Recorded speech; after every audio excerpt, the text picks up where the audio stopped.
Hello everyone, how are you doing? It's not long to go now until the woods in the woods. So I've got my terrain out that I'm going to be taking. As you can see, it's got a few knocks, there's some blue bits showing, some white bits of plaster showing.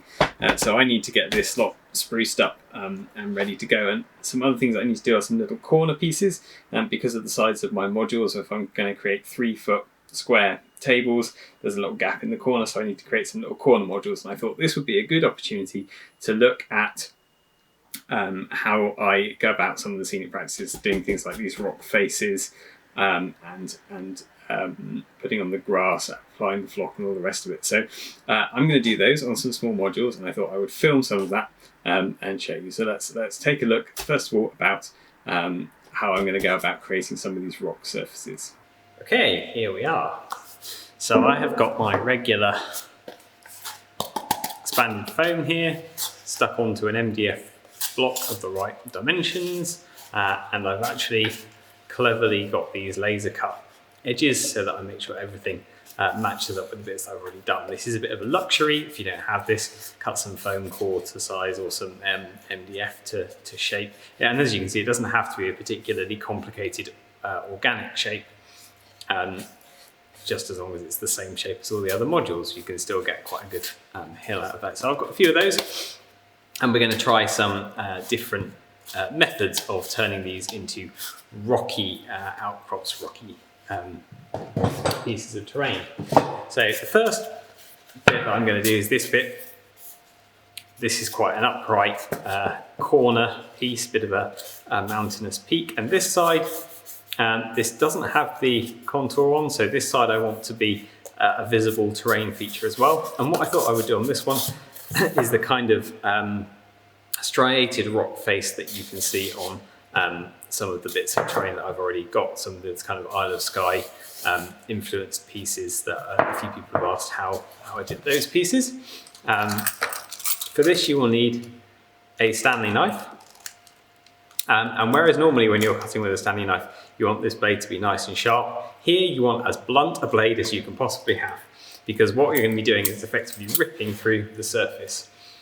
First thing, think about which way your striations are falling, because the rock's going to fracture as it sort of tips and slides across itself and forces itself in different directions and forces those fractions open. So you want to see which way is the cliff tumbling.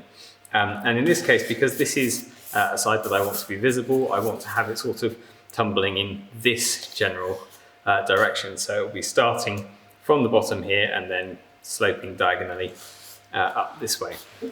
Now I'm going to try and do this. I'm going to do a few strokes as best as I can so that the camera can see, but this is quite a difficult thing to do at a weird angle, and I don't want to slice into my hand. But basically, the principle is cut in lots of lines at an angle in one direction. You can see that tearing bits out here because this is not a very sharp blade. Once you cut lots of lines in from that direction, so that's going in that way, change the angle by about 30 degrees and go back in again. And you can see that's really roughing, that's really starting to rough this top surface up here.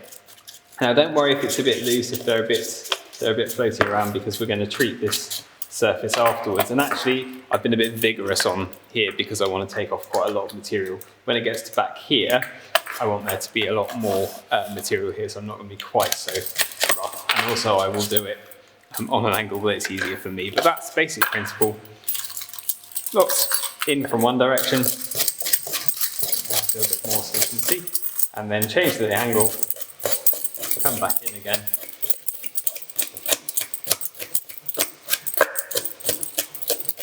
And you're kind of raking the in-between out. And that's all there is to it. Lots of that. So, that's method one. What should we do for this broader, more sloping surface here? Well, I want to be able to put models on here. I want this to be a sloping surface that goes kind of up to the top, up to about this point, and then beyond this point I'm not that worried. So I want this to be a bit more of a gradual slope. So let's start shaping this with a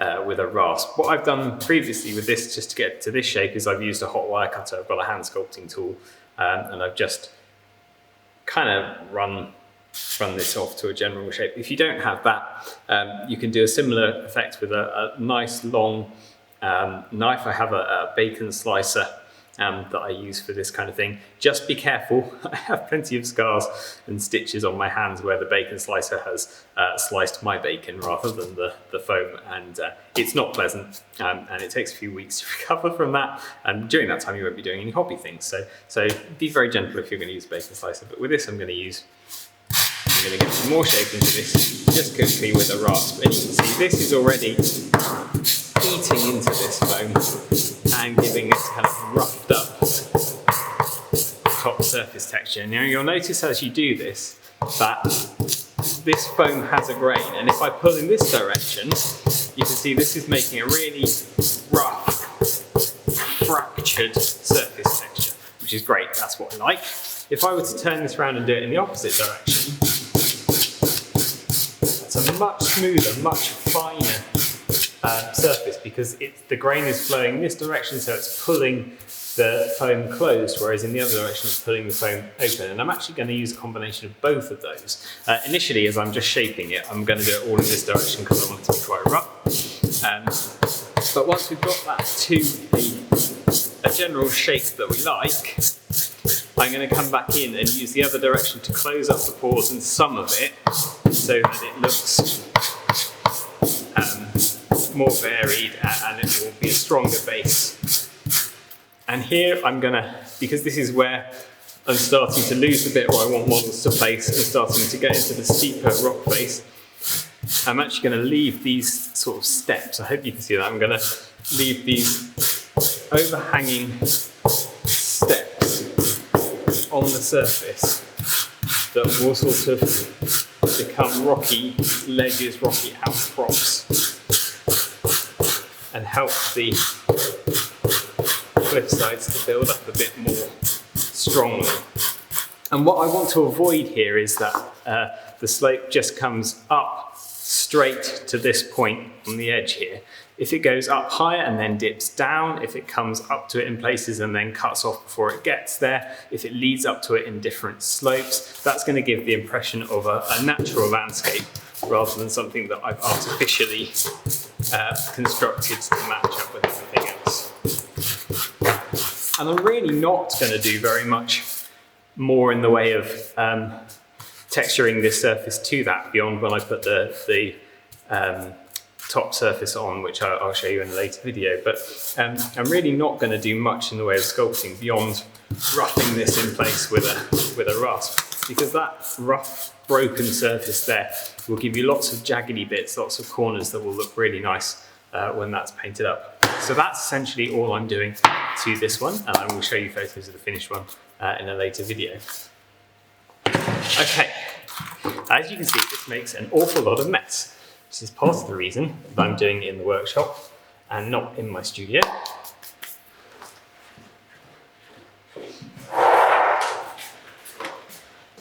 Let's sweep that into a bin.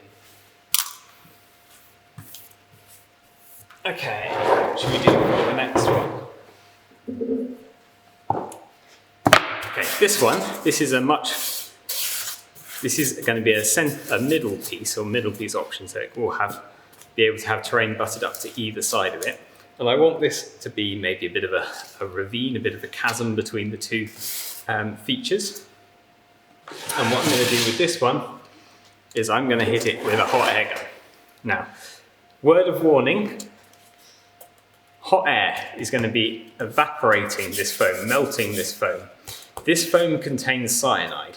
So when you melt it, either with a hot wire cutter or with this, you're releasing cyanide up. So it's very important for this to have a nice lot of ventilation to it, okay? If you can smell it strongly, stop, because it will give you a bad headache and then it can kill you. So you don't want to be taking any of that And here I've just got a nozzle on the end here to help me direct it. This is a hot air gun rather than a hairdryer. You should start to see that surface melting away there. You start to see it kind of crinkling and deforming. This is a really good way to make kind of alien landscapes if you want to have sort of Alien the film-esque hives covered in alien goo and nests and all sorts of H.R. Geiger style things. Just make your scenery out of foam and give it a light whiz over with a hot air gun. That'll give you a really nice texture.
Anyway, that's so much fun. I'm going to play a bit more with that. But you can see this is a really good way to get nice gentle curves in here. Now, this surface here where it's melted away, this is actually really kind of thick melted plastic here. So if you are going to do any more work on top of it, it really needs to lay on top.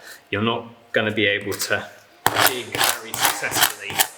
You can hear how much more solid that is. You're not going to be able to dig very successfully into this top surface. So once you've got heat to get this to texture, you need to be building up around here.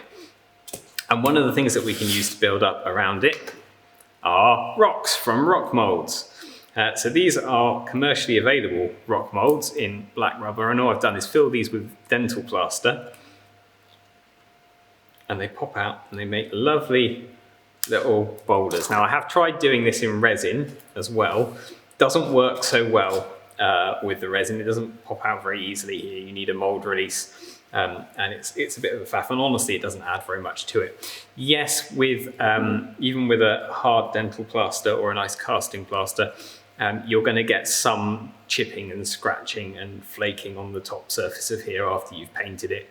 I think that's fine, because what I do is every time I get my scenery out to have a game, I look at where it's chipped and I apply some paint and I stick some moss on there. So over time, my boards become mossier and more detailed and denser, and I think that gives a really nice kind of feel to it.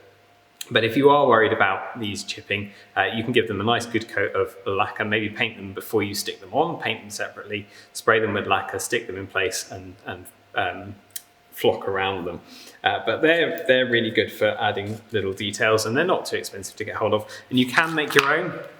This is a piece of latex that I've used to create rock textures from some rocks actually in my wife's father's house. He's got a 17th century farmhouse that has some quite nice stone textures, so I've just taken these off here. And you can see this has got bits of resin stuck in it, because what I've effectively done is laid that on on a table, poured a thin layer of resin over it, waited for the resin to go off, peeled the resin off, and then using steam or hot water or hot air gun, you can kind of coax that to shape. If it's a very thin layer, you can kind of coax that to shape over the top surface. And I use that for some of my mountainous pieces on my snowy board. But this one's a bit worn out, a bit knackered, so I'm not going to use that this time. These commercial ones last a lot longer. And this one has a big rock face here. And you can see what I've done, rather than filling this and getting one big flat rock, which I have done in places, is I've mixed up a thick mix of the dental plaster, and I've just sort of smeared it onto the edges, so that when I pull this out, it comes out in nice, quite thin sheets that I can then use to stick into position over features on this landscape. So for example, I could stick that rock in there. Let's do that so that and what I'm going to use for this is a hot glue gun. You can stick this in place with PVA glue. PVA glue doesn't really stick to expanded foam very well. Expanded foam, you're better off using a Copydex or a Yoo-Hoo that's designed for foam. The Yoo-Hoo Pour, I think, is the one that's designed for foam. But that's not going to work very well on the porous surface of this plaster. You do want a PVA or something that's going to absorb into the plaster for that to be effective. So hot glue is a good medium for me for this, because not only will it be totally fine sticking to the surface of the plaster here, but also because this is quite hot, this glue gun has been on for a while, when I press it down onto the foam, it will actually, you can see that plaster bit's cracked in there where I've pushed onto a cavity, but that's totally fine because I'm going to moss down into the cavity here, and that just means it better follows that angle. That's kind of what I wanted to happen. But that's now bonded really nice and firmly in place there because the hot glue has actually melted into this surface, so that's effectively melted the dental plaster onto this surface. So that's working really nicely. So that's something else that you can play with. Rock molds, excellent things. Okay, and last but not least, what are we going to do with this one? Well, let's have a look at putting some more stampy textures on, because foam is a nice soft surface, so you can make impressions on this nice and easily. The classic one, ball of aluminium foil, not the tin foil. Tin foil's a bit soft. The aluminium foil that's got lots of force to it is quite good, like tomato puree tins, they're quite good for this. And you can really mash that into the surface, and it creates all of these, it softens all of these edges and creates this really nice sort of lumpy, rocky effect. And this is really good if you've got, I'm thinking particularly of the Mighty Fortress, polystyrene buildings that are quite smooth. You can put stony textures into them really easily just by pressing these balls of foil onto them and into them. But it works best on a surface that you're going to paint and then dry brush straight away. We're going to put a surface onto here to protect it from being knocked during gaming. So this actually isn't going to work so well once it's got filler and glue and other things over the top. You'll lose some of that texture. You can use a pumice stone or another thick stone. That also works quite well. Or this is just scrunched up wire mesh, so very fine wire mesh. This also, it leaves a bit more of a regular impression, but it kind of, if you give it a bit of a twist while it goes in, it kind of rips the surface up a bit more, so that you get a bit more of a kind of broken, craggy surface. And that actually does work quite nicely once you've got some PVA glue over here or something to protect the surface. You'll still be able to see a lot of that more jagged, broken effect. So those two work quite well. Of course, you can, once you've got that jagged effect, you can go back in with the aluminium foil and sort of soften it off if you want to. Those work quite well. Another thing that works quite well, similar to the first technique that we used, is a stiff wire brush. If I drag that across the surface, this is kind of a combination of the using the rasp and using the Stanley knife, you get quite vigorous lines, and you can eat through the foam really quite quickly and shape it.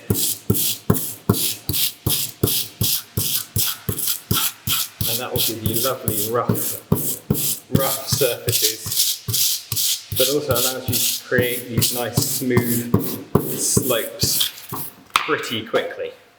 So there, I hope that's useful. That's a selection of tools that you can use to make some very effective mountains.